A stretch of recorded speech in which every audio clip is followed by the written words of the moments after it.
let me tell you a story of two situations that I have personal experience of. I'll avoid names, but of course you won't know them anyway. I grew up in Nigeria, the sort of son of long-term missionaries. And Nigeria had a lot of missionaries.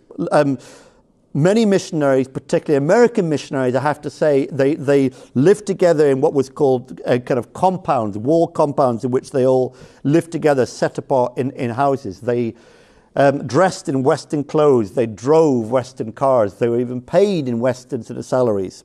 And strangely enough, it became obvious as Nigerians became sort of Christians that they often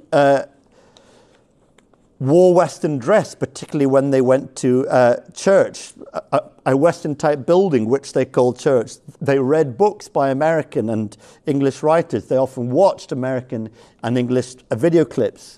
Nigerians often struggled to separate the gospel from Western affluence. It seemed obvious to them that when you turn to God, that stuff gets good. The gospel clearly results in power and success and wealth and health. That was Nigeria. That was the first context.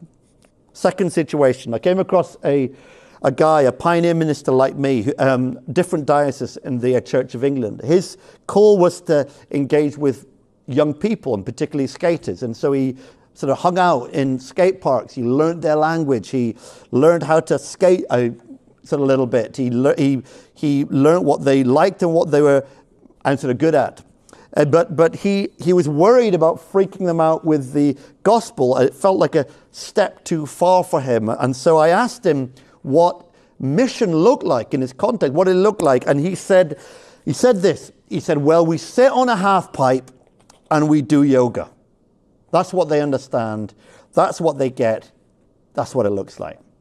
And these two examples illustrate two dangers that can happen when gospel and culture collide, when you're trying to bring the gospel into whatever culture or subculture you are called into, which is what you are doing when you plant anything.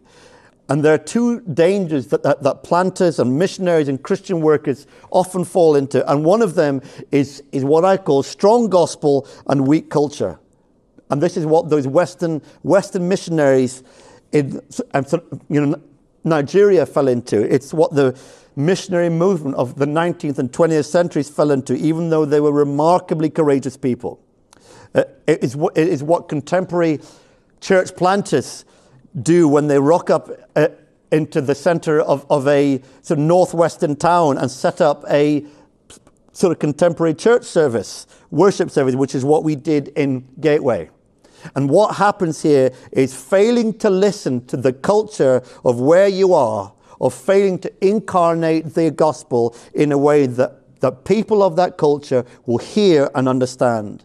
And the error is, and the red button has gone off again. The foghorn and siren is sounding off. A massively important thing is the error is deciding beforehand what the shape of your church community will look like, and not listening to the culture, not allowing it to shape what worship and discipleship and leadership and mission will look like. Now, I've seen this many times. I have done this many times. And if you fall into this strong gospel, weak culture trap, then people will not listen to you.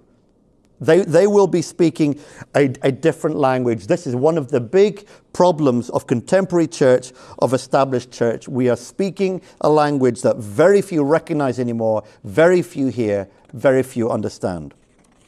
The second danger is what I call strong culture, weak gospel.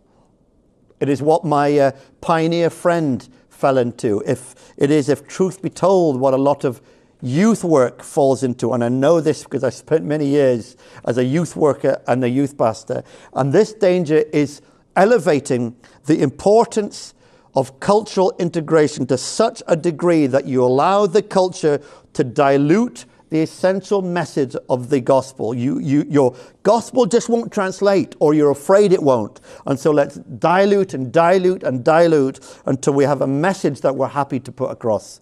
And the problem with that is that the gospel is lost. Lives aren't really changed. Disciples aren't really made. Transformation doesn't really happen. How do we avoid these two extremes, these two dangers?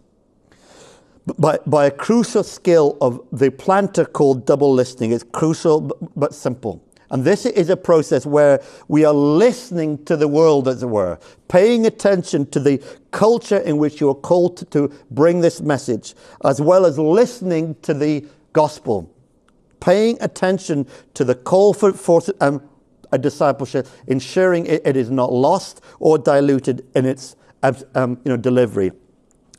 But let me say this again, and this is absolutely crucial. The siren has gone off again. The big red button has been sounded. If you've drifted off, come back to me.